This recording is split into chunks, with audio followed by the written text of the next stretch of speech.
फर्जी फैजल खान का पहले ये कहानी सुनिए। एक लड़की ने कहा कि सर शाम वाले बैच को ना मॉर्निंग में कर दीजिए। हम कहे बाबू तो इतना सबके इंडिविजुअल से तो बैच ट्रांसफर नहीं, क्या प्रॉब्लम है? उसने कहा ना शाम में हमको दूसरे के यहाँ बर्तन मांजने जाना होता है। एक लड़की ने कहा कि शाम वाले बैच को मॉर्निंग में कर दीजिए, कहा है कि शाम को हम बर्तन मांजने जाते हैं दूसरे के यहाँ, तब पढ़ाई करते हैं।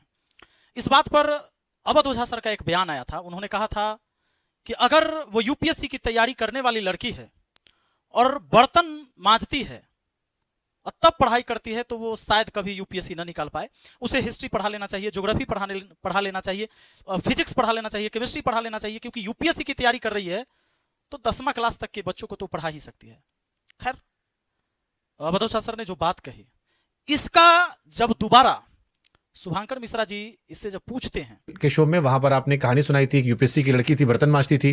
वो कहे यार क्या कमाल की कहानियां आप बुनते हैं, और ऐसी कहानियां बुनते हैं कि देश की जनता भावुक होती है। इस देश में गरीबी बेचना आसान है। खान सर ने मासूमियत गरीबी बेचकर पढ़ा दिया, वरना यूपीएससी वाली लड़की ट्यूशन पढ़ा लेती, ट्यूशन पढ़ा के अपना पढ़ाई लिखाई करती। बर्तन मांजने वाली बर्तन ही मांजती है।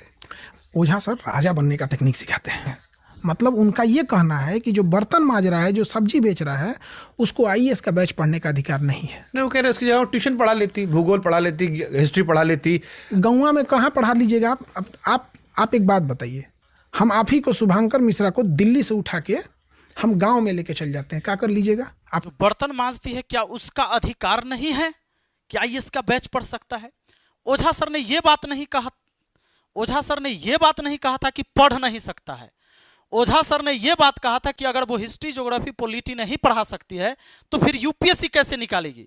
इसने क्या किया, इस एंगल को एक गरीबी फिर बेचने का इसने काम किया। बोला कि गौवा में कहां पढ़ा लीजिएगा आप, गौवा में कहां पढ़ा लीजिएगा आप, इसका कोचिंग कहां है? पटना में। लड़की आई होगी, इससे मिली होगी, तभी तो इसने कहा कि शाम वाला बैच को सर सुबह में कर दीजिए। यानी जब उसके पढ़ाने की बात आया तो इसने उस लड़की को गांव में शिफ्ट कर दिया। गौवा में कहां पढ़ा लीजिएगा आप एक बात बताइए। अब बर्तन धोने की बात आया तो ये पटना में शिफ्ट कर दिया कि लड़की इसको कहती है कि शाम वाला बैच सुबह कर दीजिए। एक लड़की ने कहा कि सर शाम वाले बैच को ना मॉर्निंग में कर दीजिए। हम कहे बाबू तो इतना सबके इंडिविजुअल से तो बैच ट्रांसफर नहीं, क्या प्रॉब्लम है? उसने कहा ना शाम में हमको दूसरे के यहाँ बर्तन मांजने जाना होता है। अब कुछ लोग आके ज्ञान देंगे हमको कि हो सकता है वो लड़की ऑनलाइन पढ़ती होगी, तो लड़की ऑनलाइन पढ़ती है अगर, तो उसको शाम और सुबह से कोई मतलब ही नहीं है दीजिए, यानी कि वह स्टूडेंट ऑफलाइन के है।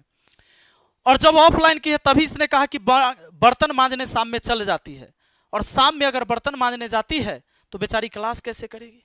लेकिन जब ट्यूशन पढ़ाने की बात आ गया तो इसने कहा कि गौवा में कहां ट्यूशन पढ़ा लेगी।